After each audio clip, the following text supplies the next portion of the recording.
नाम है तेरा तारनहार, कब तेरा दर्शन होगा। जिनकी प्रतिमा इतनी सुंदर, ओ कितना सुंदर होगा, ओ कितना सुंदर होगा। हरे कृष्णा। आप सभी का दिन शुभ और मंगलमय हो और कान्हा जी आप सभी की मनोकामनाएं पूर्ण करें। आज आप सुनिए कार्तिक मास महात्म्य का अध्याय 11। आज का अध्याय शुभारंभ करने से पहले आपको सुनाते हैं पीपल पथवाड़ी की कहानी और शनि देव की कहानी। किसी गांव में एक गुजरी रहा करती थी। वह दूध दही बेचकर अपने परिवार का पालन पोषण करती थी।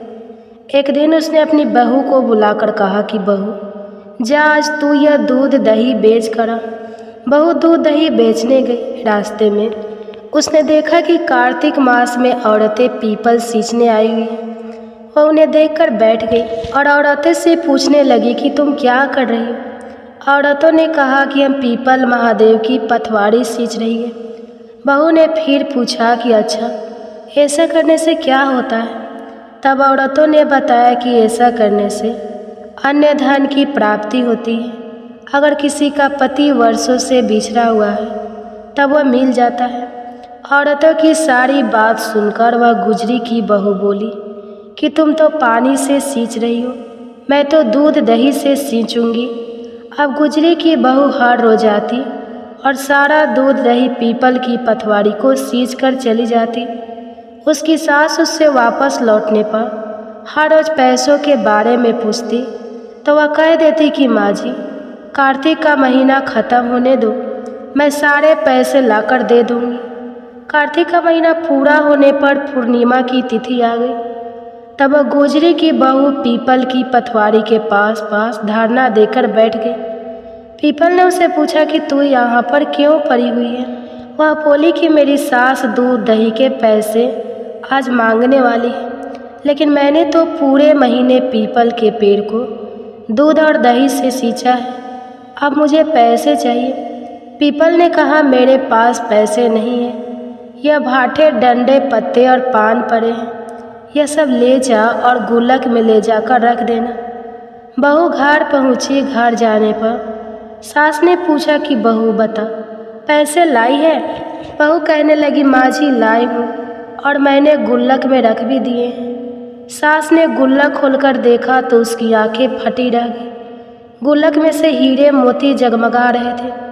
सारे सूखे पत्ते धन में बदल गए थे, जिन्हें देखकर सास कहने लगी अरे बहू, इतना धन कहाँ से लाई है। वह सीधी सादी थी। उसने अपनी सास को सारी बातें सच सच बता दी कि उसने तो दूध दही से पीपल की पथवाड़ी सींच दी थी और पैसे मांगने पर पीपल ने पत्ते डंडे और भाटे दे दिए थे और वह गुल्लक में रखने से हीरे मोती बन गए।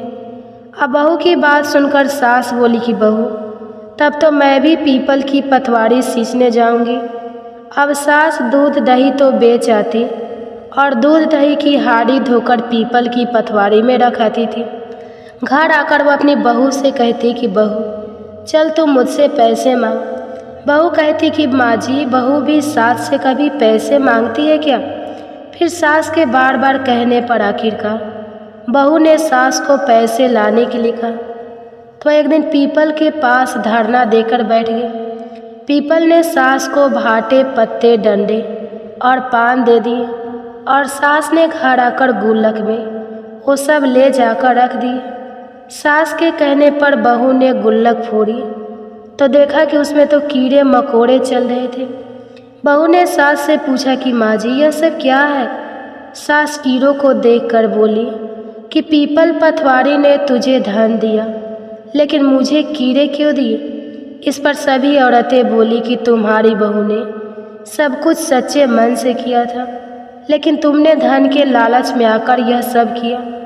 इसलिए हाथ जोड़कर इस कथा के अंत में कहना चाहिए कि हे पथवाड़ी माता, जैसे अपने बहू को दिया वैसा ही अपने भक्तों को देना। इस कथा को कहते सुनते और हुंकार भरते सभी भक्तों को देना। अब सुनेंगे शनिवार की कहानी। एक ब्राह्मण था, उसका पाठ करने का नियम था। वह पाठ करने जा रहा था। रास्ते में शनीश्वर महाराज मिले तो ब्राह्मण ने पूछा कि कहाँ जा रहे हो। तब शनेश्वर भगवान बोले कि राजा की लगने जा रहा हूँ। ब्राह्मण ने सोचा कि राजा के लगेगा तो सारी प्रजा दुखी होगी, तो उसने शनीश्वर भगवान से कहा कि आप मेरे लग जाओ। तब शनीश्वर भगवान बोले कि कितने समय के लिए लगूं। तो ब्राह्मण कहने लगा 7 साल की ना ओटी जाए, 5 साल की ना ओटी जाए, 2.5 साल की ना ओटी जाए, 1.25 साल की ना ओटी जाए। तो उसने 1.25 पहर की ओट ली और नदी के किनारे जाकर बैठ गया। वह सोचने लगा कि 1.25 पहर तो पूजा करने में ही बीत जाएगा। वह ब्राह्मण आसन बिछाकर पाठ करने लगा। ओम नमो भगवते वासुदेवाय नमः 5 बार कह के माला फेरने लगा। नदी में तो मतीरे बहे जा रहे थे। उसने निकाल कर अपने पास रख लिए। देखते ही देखते वह दोनों मतीरे राजा के बेटों के सिर बन गए। फिर ब्राह्मण के पास शनिदेव आए और बोले, ब्राह्मण, तुमने राज के लड़कों के सिर काट कर रखे हैं। तब ब्राह्मण बोला, किसी को मत कहना कि मुझे शनि की दशा लगी है। उसके बाद शनिदेव वेश बदल कर नगर में चले गए। वहाँ जाकर उन्होंने एक आदमी से कहा कि नदी के किनारे एक ब्राह्मण के घुटने के नीचे राजा के बेटों को सिर पड़े हैं। देखते ही देखते यह बात पूरे नगर में फैल गई। जब यह बात राजा को पता चली तो राजा ने कहा कि ब्राह्मण को सूली पर चढ़ा दो। राजा के आदेश के अनुसार ब्राह्मण को सूली पर चढ़ाने की तैयारी की गई। पहले उन्होंने सोने की सूली गड़वाई। जैसे ही वह ब्राह्मण को सूली पर चढ़ाने लगी, वह टूट गई। इस तरह उन्होंने चांदी की, फिर तांबे की और फिर लोहे की भी गड़वा, लेकिन वह सब ही टूट गई। वह जिस भी धातु की सूली गड़वा रहे थे वह टूटती जा रही थी। इतनी देर में 1.25 पहर पूरा हो गया। राजा के बेटे खेलते खेलते घर आ गए। तब रानी बोली, महाराज, ब्राह्मण को तो सूली पर चढ़ा दिया होगा, आप जाकर देखिए, नहीं तो हमें ब्राह्मण हत्या का पाप लग जाएगा। जब राजा वहाँ पहुँचा तो उसने देखा कि ब्राह्मण तो पाठ कर रहा है। तब राजा ने ब्राह्मण से पूछा, यह सब क्या है? तब ब्राह्मण ने कहा, महाराज, मैं जा रहा था, रास्ते में मुझे शनि महाराज मिले। मैंने उनसे पूछा कि कहाँ जा रहे हो? उन्होंने कहा, मैं राजा के लगने जा रहा हूँ। मैंने उनसे कहा कि अगर तुम राजा को लगोगे तो सारी प्रजा दुखी होगी, इसलिए तुम मेरे लग जाओ। तब शनिदेव बोले, कितने साल का लगूं? मैंने कहा, मुझसे 7 साल, 5 साल, 2.5 साल या 1.25 साल की ना उठी जाएगी, इसलिए मैंने 1.25 पहर की मांग ली। अब 1.25 पहर में ही मुझे शनिदेव ने ऐसे रंग दिखाए हैं। तब राजा कहने लगा, शनि की दशा कैसे उतरती है? तब ब्राह्मण बोला, राजा, सोने चांदी का दान, तांबे का दान, लोहे का दान और पीतल का दान करने से शनि की दशा में राहत मिलती है। तब राजा ने हैरान होकर ब्राह्मण से पूछा, राजा, महाराजे और साहूकार तो सोने चांदी के दान कर देंगे, परंतु गरीब कैसे करेगा? तब ब्राह्मण ने कहा, तेल की पली और गुड़ की डली डकों को देने से शनि की दशा से मुक्ति मिलती है। 7 बार पीपल में जल चढ़ा दो और कहो कि शनिदेव का सोटा कभी ना आवे, कभी ना आवे टोटा। शनि की घड़ी ले 70 बला टली, 7 बार पीपल में जल चढ़ा दो तो सारी बला टल जाएगी। ब्राह्मण की बातें सुनकर राजा ब्राह्मण का धन्यवाद करके वहाँ से चला गया। फिर तो राजा ने नियमित रूप से हर शनिवार तेल, गुड़ और सामर्थ्य के अनुसार दान आदि करना शुरू कर। बोले शनीश्वर महाराज की जय। आइए अब सुनिए आज का महात्म्य। इससे पहले की वीडियो में आपने सुना था कि किस प्रकार एक राक्षसी को तुलसी मिश्रित जल स्पर्श करने से प्रेत योनि से मुक्ति मिल गई थी। तब राजा पृथु ने हाथ जोड़कर देवर्षि नारद से कहा कि हे महाराज, आप भगवान की पूजा का महात्म्य भी सुनाने की कृपा कीजिए। देवर्षि नारद ने तो राजा पृथु के सभी प्रश्नों का उत्तर दिया ही था। जब राजा पृथु ने इस प्रकार निवेदन किया तब देवर से नारद बीना बजाते हुए नारायण नारायण कहकर कहने लगे कि हे राजा पृथु, जो मनोविनोद अर्थात हंसी में भी भगवान का भजन कर लेता है उसको भी परम पद की प्राप्ति होती है, और जो श्रद्धा युक्त होकर भजन करता है उसके महात्म का तो कभी वर्णन ही नहीं किया जा सकता। इस संबंध में हे राजा पृथु, मैं एक अति प्राचीन इतिहास तुम्हें सुनाता हूँ, ध्यान पूर्वक सुनो। देवर से नारद कहने लगे, कलिंत पर्वत पर दीर्घपुर नामक नगर में सुबाहु नाम का एक अत्यंत धर्मात्मा राजा राज्य करता था। वह प्रजा का पुत्र के समान पालन करता था और उसकी प्रजा भी उससे बहुत प्रेम करती थी। उसके ध्रुमकेश नाम का एक पुत्र था जो अत्यंत दुराचारी पर स्त्री गामी चोर और जुआरी था।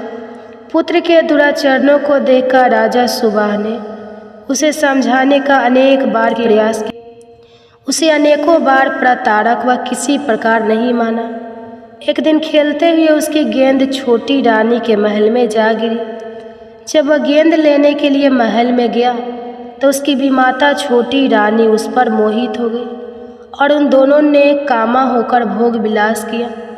जब राजा को इस बात का पता चला तो राजा ने धूम्रकेश को प्राण दंड तो नहीं दिया, परंतु उसे अपने राज्य से बाहर निकाल दिया। अब राजकुमार वन में रहकर हर दिन मांस मदिरा खाता पीता और रात को वैश्या के यहाँ निवास करता। चोरी आदि करके जो भी धन उससे मिलता वह सब वैश्या को दे दिया करता।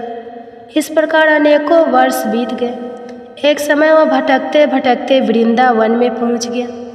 वृंदावन में धूम्रकेश ने सत्यव्रत नामक एक परम विष्णु भक्त को देखा जो अपना घर बार छोड़कर कार्तिक मास में वृंदावन में ही रहकर भगवान का पूजन करता है और केवल कंद मूल और फल खाया करता था।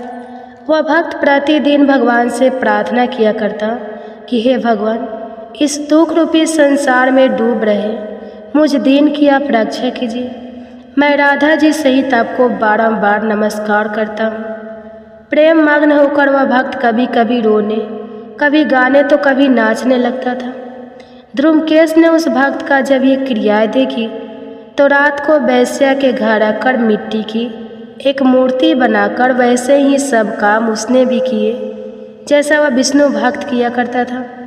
अंत में स्तुति आदि करके वह वैश्य के घर से ही सो गया। देव योग से राजा के दूत भी उसी समय वहां आ गए और उनके हाथ से धूम्रकेश मारा गया। अब जब वह मारा गया तो यमदूत उसे महापाप समझकर मारते हुए पकड़कर यमराज के पास ले गए। धूम्रकेश को देखते ही यमराज अपने सिंहासन से खड़े हो गए और पार्द अर्घ आदि देकर उसका सत्कार किया। फिर अपने दूतों को फटकारते हुए कहा कि तुम्हें धिक्कार है। जब हमने यह आज्ञा दी हुई है कि विष्णु भक्तों को यहाँ पर मत लाओ, फिर तुम यह सब धूम्रकेश को क्यों लेकर आए? उसने तो कार्तिक मास का व्रत वृंदावन धाम में चाहे हास्य विनोद में ही किया हो, फिर भी वह बैकुंठ लोक में जाने का अधिकारी है। बैकुंठ लोक में भोजने से पहले यमराज ने धूम्रकेश को अपने निकट बैठाकर कहा कि भगवान की भक्ति 9 प्रकार की है। उनकी कथा सुनने से राजा परीक्षित, कीर्तन से सुखदेव, स्मरण से प्रहलाद, चरणों की सेवा से लक्ष्मी जी, पूजा से पृथु, वंदना से अक्रूर, दास से भाव से अर्जुन और आत्म निवेदन से राजा बलि। ये सब जिस प्रकार परम पद को प्राप्त हुए हैं उसी प्रकार चाहे हास्य से ही सही तुमने भगवान की पूजा की, मगर फिर भी तुम स्वर्ग के अधिकारी हो। यद्यपि अपने जीवन में किए गए पापों और दुष्कर्म के कारण तुम घोर नरक के अधिकारी थे, परंतु क्योंकि तुमने कार्तिक मास में भगवान की पूजा की है, अब तो निश्चय ही तुम्हें बैकुंठ लोक प्राप्त होगा। कार्तिक मास में की गई भगवान की पूजा कभी भी निरर्थक नहीं जाती। जहाँ पर भगवान शालिग्राम है वहीं पर गंडकी नदी और अन्य तीर्थ हैं। धूम्रकेश को कुछ भी ज्ञान नहीं था, इसलिए उसने हाथ जोड़कर यमराज से पूछा कि हे स्वामी, भगवान सभी नदियों को छोड़कर गंडकी को कैसे प्राप्त हुए? कृपया करके मुझे भी बतलाइए। तभी यमराज कहने लगे कि किसी समय वेदशिरा नामक ऋषि सब लोगों के हित की कामना से गंगा जी के तट पर तपस्या कर रहे थे। उनके इस घोर तप से भयभीत होकर देवराज इंद्र ने ऋषि की तपस्या भंग करने के लिए मंजू घोष नाम की अप्सरा को भेजा।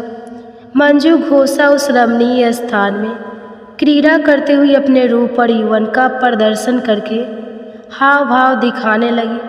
फिर उसी स्थिति में उसने मुनि के चरणों का स्पर्श किया तो उनके रोमांच खड़े हो गए। तत्पश्चात मुनि को अपनी वशीभूत जानकर मंजू घोषा ने अपनी दोनों भुजाएं उनके गले में डाल दी। तब क्रोधित होकर मुनि ने श्राप दे डाला कि तुम मुझे इस संसार सागर में डालने को तत्पर हुए हो, इसलिए तुम नदी बन जाओ। मुनि का श्राप सुनकर मंजू घोषा रोने और बिलखने लगी। उसने प्रार्थना करते हुए मुनि से कहा, मुनि, मैं श्राप के योग्य नहीं हूँ, आप मुझे क्षमा कर दीजिए।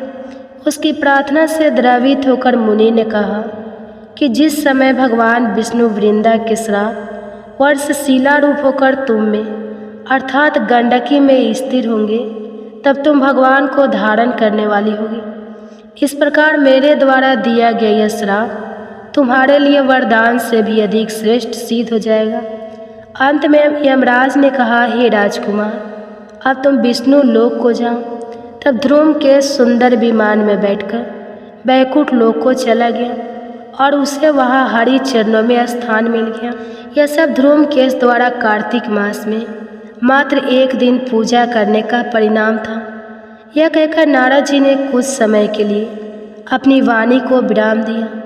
इसके आगे का वृतांत आप सभी अगले अध्याय में सुनिए। आप सुनिए आप लक्ष्मी माता और विष्णु भगवान की कथा, और उसके बाद सुनेंगे तुलसी चालीसा पाठ और तुलसी माता की आरती।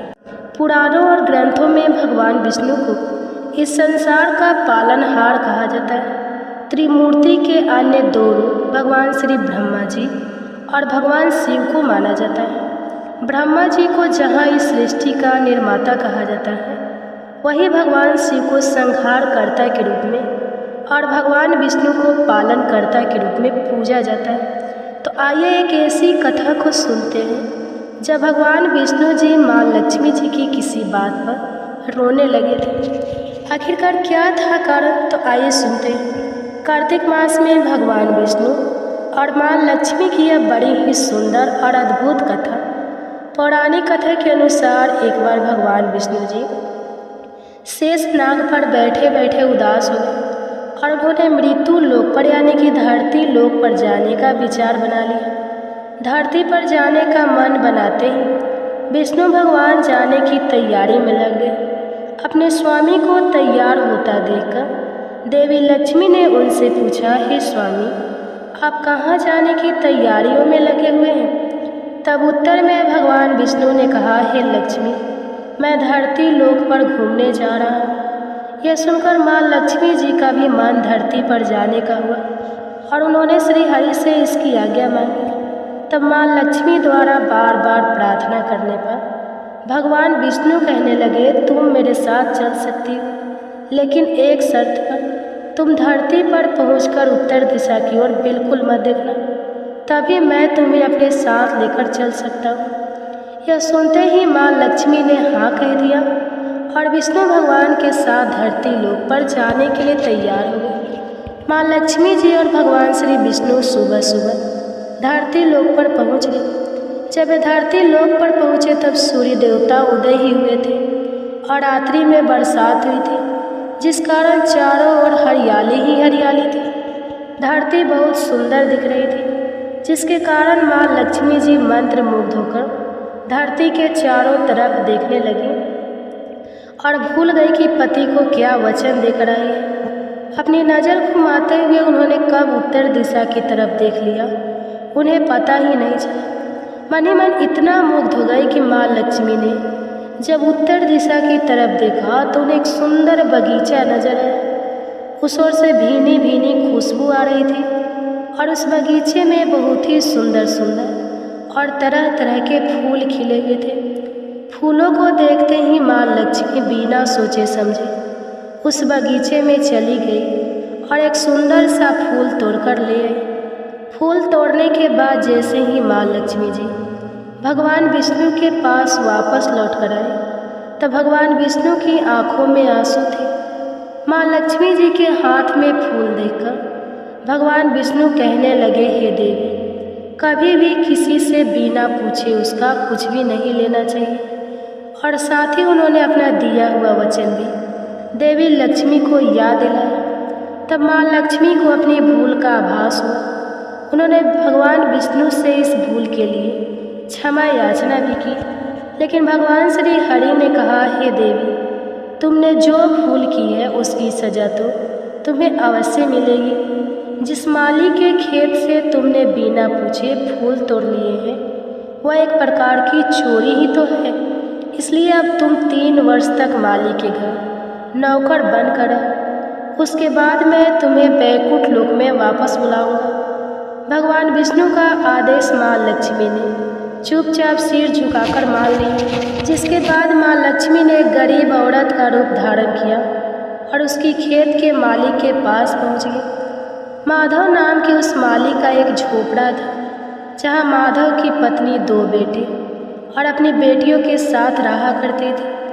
जब माँ लक्ष्मी एक साधारण औरत बनकर माधव के झोपड़ी पर गई, तब माधव ने पूछा, बहन तुम कौन हो? तब माँ लक्ष्मी ने कहा, मैं एक गरीब औरत हूँ, मेरी देखभाल करने वाला कोई नहीं। मैंने कई दिनों से खाना भी नहीं खाया। मुझे कोई काम दे दो, मैं तुम्हारे घर का सारा काम कर दिया करूँगी और इसके बदले में आप मुझे अपने घर के कोने में आश्रय दें। माधव बहुत ही अच्छे दिल का मालिक था। उसे दया आ गई, लेकिन उसने कहा, बहन मैं तो बहुत ही गरीब हूँ। मेरी कमाई से मेरे घर का खर्च ही काफ़ी कठिनाई से चलता है। लेकिन अगर मेरी 3 की जगह 4 बेटियाँ भी होती तब भी तो मुझे गुजारा ही करना था। इसलिए अगर तुम मेरी बेटी बनकर जैसा भी रूखा सूखा हम खाते हैं उसे खाकर खुश रह सकते हो तो बेटी अंदर आ जाए। माधव ने माँ लक्ष्मी को अपने झोपड़े में शरण दे दी और माँ लक्ष्मी जी 9 साल तक माधव के घर में नौकरानी बनकर रही। कथा के अनुसार ऐसा कहा जाता है कि जिस दिन माँ लक्ष्मी माधव के घर आई थी उसके दूसरे ही दिन माधव के फूलों से इतनी आमदनी हुई कि शाम को उसने एक गाय खरीद ली। फिर धीरे धीरे माधव ने ज़मीन खरीद ली और सबके अच्छे अच्छे कपड़े और गहने भी बनवा लिए।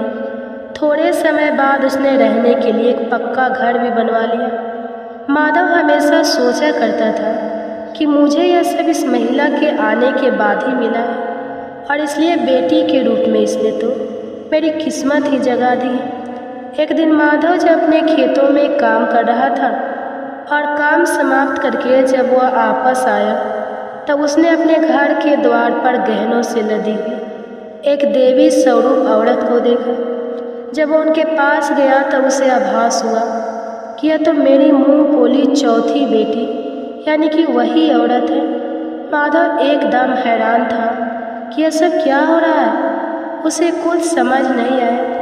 तब साक्षात माँ लक्ष्मी जी ने उसे अपने स्वरूप में अवगत कराया और उन्होंने माधव को अपने घर रहने का कारण भी बता दिया। सारी बात जानकर माधव हाथ जोड़कर बोला, हे देवी, माँ हमें क्षमा करें, हमने आपसे अनजाने में ही अपने घर अपने खेतों बगीचों में काम करवाया। हे माँ, ये कैसा अपराध हो गया। हे माँ, हम सबको हो सके तो क्षमा कर दीजिए। इस प्रकार जब वह बार बार निवेदन कर रहा था तो उसे देखकर माँ लक्ष्मी जी मुस्कुराने लगी और कहने लगी, हे माँ, तुम तो बहुत ही अच्छे और बहुत ही दयालु व्यक्ति हो। तुमने क्योंकि मुझे अपनी बेटी की तरह रखा, अपने परिवार का सदस्य बनाया। इसके बदले में मैं तुम्हें वरदान देती हूँ कि तुम्हारे पास कभी भी खुशियाँ की और धन की कमी नहीं रहेगी। इतना कहकर माँ लक्ष्मी अपने स्वामी के द्वारा भेजे गए रात में बैठकर बैकुंठ लोक को वापस चली गई। हे माँ लक्ष्मी, जिस तरह से आपने उस गरीब माली को सारी खुशियाँ दी, उसके घर में धन को भंडार भर दिए, उसी तरह से इस कथा को कहने और सुनने वाले सभी भक्तों के जीवन में खुशियाँ भर। चालीसा पाठ और तुलसी माता की आरती। तुलसी भवती सत्यवती सुखदनी नमो नमः। हरि प्रेसी श्री वृंदा गुण खानी श्री हरि शीस विरजन देहु अमर वर्य बेजन हित। हे वृंदावनी अब ना करहु विलंब। धन्य धन्य श्री तुलसी माता महिमा अगम सदा श्रुति। गाता हरि के प्राणों से तुम प्यारी हरहि हेतु किन हो तपरी। जब प्रश्न है दर्शन दीन हो तब कर जोड़ो विनय उसकी हो। हे भगवंतम कंत मम होए दीन जानी जान छाड़ जा। सुनि लक्ष्मी तुलसी की बानी दीन हो श्राप कथ पर आनी।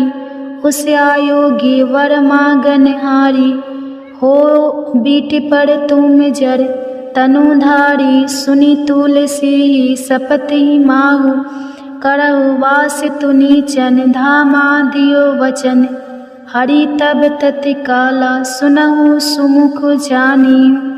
बिहाला समय पाई योरो पाती तोरा पुजही आस। वचन सत्य मोरा तब को कुल मह गोप सुदामा।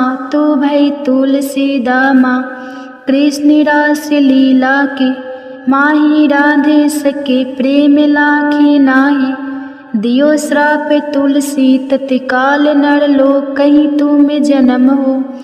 यो बाला यो गोप बह दानव राजा शंख चूर्ण नामक सिर ताजा।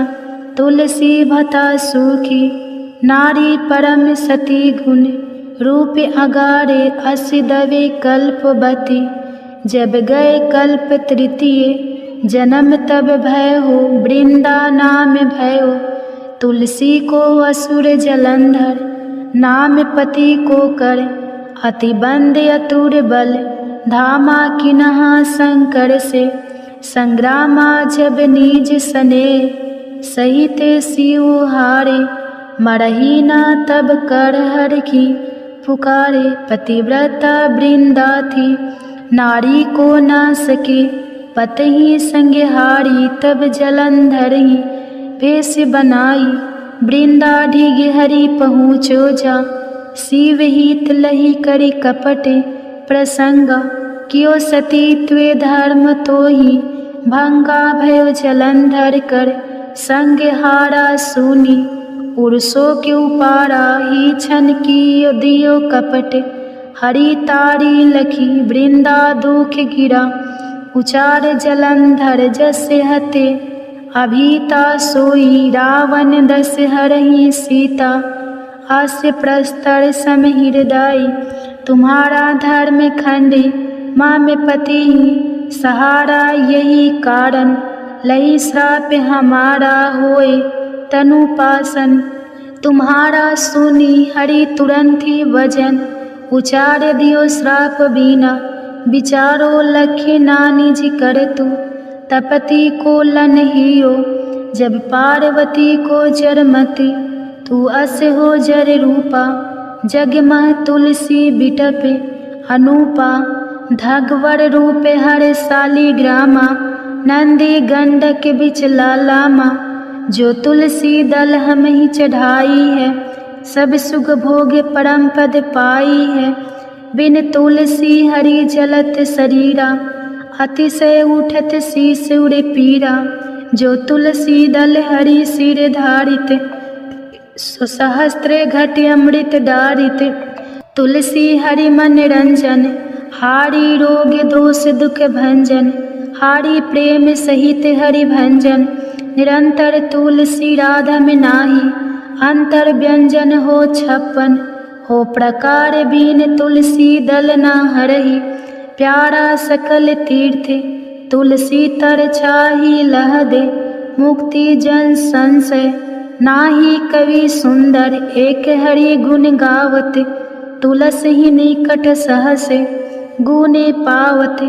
बसत निकट दुर्वासा धामा जो प्रयास ते पूर्व ललामा पाठी करही। जो नित नर नारी होई सुख भासाही त्रिपुरारी। तुलसी चालीसा पढ़ी तुलसी तरु गिरिधारी। दीपदान करी पुत्र फल पावा। बंध नारी सकल दुख दरिद्र हरि। हारि परम प्रसन्न आसी धन जन गही। कर बसही पूर्णात्रही अभिमत फल जगत। महिलाही पूर्ण सब काम कज दलही। तुलसी तक सहज बसही हरि राम तुलसी महिमा। नाम लख तुलसी सुत सुखी राम मानस चालीसा। रचो जग मह तुलसीदास। प्रेम से बोली तुलसी महारानी की जय। जय तुलसी महारानी नमो नमः। हर की पटरानी नमो नमः। तुलसी महारानी नमो नमः। धन्य तुलसी पुरन तप कीनो। शालीग्राम बनी पटरानी नमो नमः। तुलसी महारानी नमो नमः। हर की पटरानी नमो नमः। जाके पत्र मंजरी कोमल श्रीपति। कमल चरण लपेटानी नमो नमः। तुलसी महारानी नमो नमः। हरि की पटरानी नमो नमः। कौन महीने बोई रानी तुलसा। कौन महीने हुई हरियाली नमो नमः। तुलसी महारानी नमो नमः। हर की पटरानी नमो नमः। कौन महीने हुई तेरा पूजा। कौन महीने हुई पटरानी नमो नमः। तुलसा महारानी नमो नमः।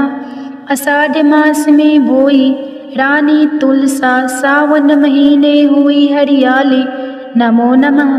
तुलसी महारानी नमो नमः। हरि की पटरानी नमो नमः। कार्तिक मास में हुई तेरी पूजा। मंगशीर मास हुई पटरानी नमो नमः। तुलसी महारानी नमो नमः। हर की पटरानी नमो नमः।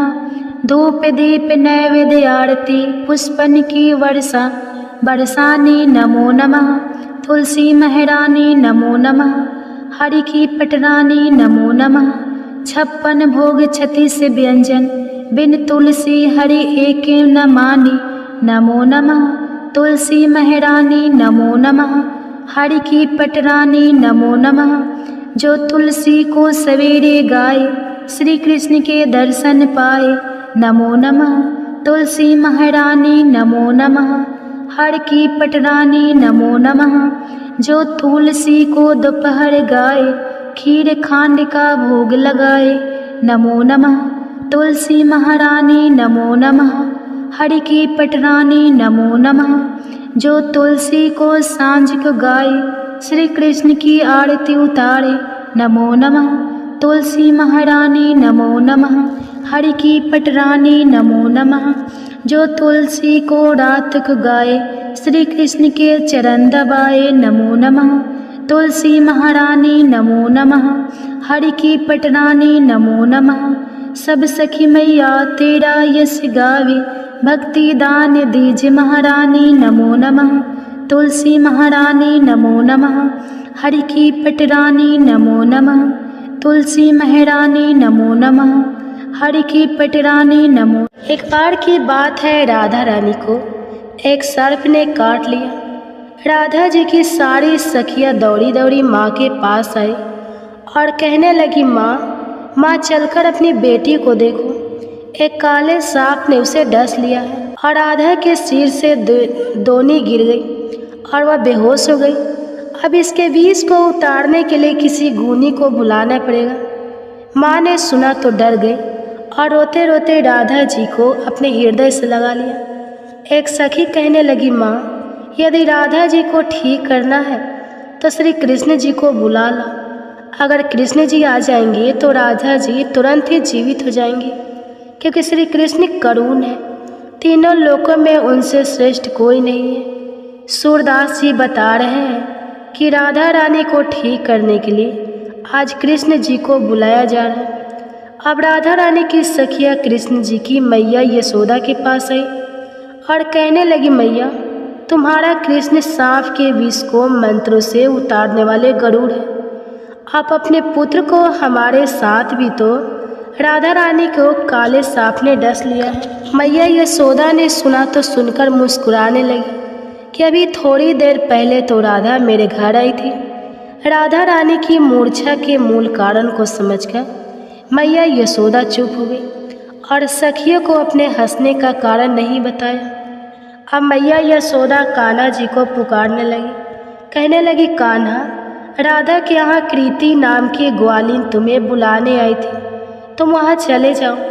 सुना है राधा को काले सांप ने डस लिया है और तुम कब से गाड़ने बन गए। लल्ला जल्दी जाओ और उसका विष झाड़ दो। माँ ने मन ही मन मुस्कुरा कर कहा, कृष्ण, सुना है तुम कुछ ऐसा मंत्र जंत्र जानते हो कि काले सांप का विष उतर जाता है। अब भगवान श्री कृष्ण जी गरूरी बनकर वहाँ आ गए। जब वृषभानु सुता राधा ने सुना तो मन में बड़ी प्रसन्नता हुई कि श्री कृष्ण तो आज मेरे द्वार पर आए हैं, और अपने आप को राधा रानी धन्य समझने लगी। प्रेमवश एकदम मूर्छा और राधा जी की आंखों से प्रेम के आंसू झरने लगे। राधा को इस प्रकार देखकर माँ भी व्याकुल हो गई।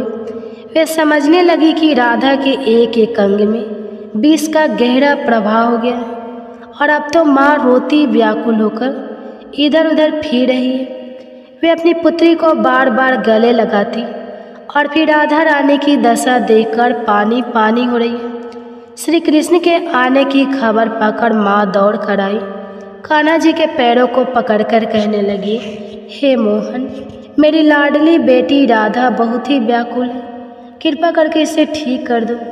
माँ चाहे तो समझे, लेकिन प्रेम पूर्ण हृदय के प्रेम भाव को तो श्री राधा रानी और श्री कृष्ण दोनों ही पूरी तरह से समझ रहे थे। तब श्री कृष्ण ने कुछ झाड़ फूंक शुरू कर दिए और राधा जी को स्पर्श किया। जैसे ही उन्होंने राधा जी को स्पर्श किया तो एकदम से किशोरी जी यानी श्री राधा रानी ने आंखें खोल दी। श्री कृष्ण जी वास्तव में बहुत बड़े गाढ़नी हैं। शरीर का विष तो उन्होंने झाड़ दिया, लेकिन मन और सिर पर प्रेम का जादू कर दिया। अब राधा रानी ने होश में आकर अपने नेत्र खोले और आगे श्री कृष्ण को देखा तो बस एक टक निहारती रही। फिर लाज से एकदम खड़ी होकर अपने वस्त्रों को संभालने लगी। फिर राधा रानी ने अपनी माँ से पूछा, माँ आज क्या है, सब लोग यहाँ इकट्ठे क्यों हैं? माँ बोली, राधे, तुम्हें सांप ने डस लिया था और तुम्हें तो अपने तन मन की कोई सुध ही नहीं रह गई थी। अब माँ राधा रानी को बताने लगी कि श्री कृष्ण के मंत्रों को द्वारा तुम्हारा उपचार हुआ है। राधा रानी की माँ बार बार कुंवर कन्हई की बड़ाई करने लगी। माँ ने श्री कृष्ण के मुख को चूमा, गले से लगाया और फिर अपने घर भेज दिया। वह कहती है कि मैया यशोदा की कोख धन्य है, उनकी कोख धन्य धन्य है जिससे श्री कृष्ण जैसे सुपुत्र का अवतार हुआ है। इन्होंने तो तुरंत ही ऐसा उपाय कर दिया कि मेरी बेटी को जिंदा कर दिया। अब माता मन ही मन सोचने लगी कि राधा कृष्ण की यह जोड़ी तो मानो भगवान ने सोच समझ कर बनाई है। ब्रज के घर घर में अब यह चर्चा चल पड़ी कि कृष्ण जी बहुत बड़े गाढ़नी हैं, और भगवान ने इस तरह से और भी बहुत सारी सुंदर प्रेम लीलाएं ब्रज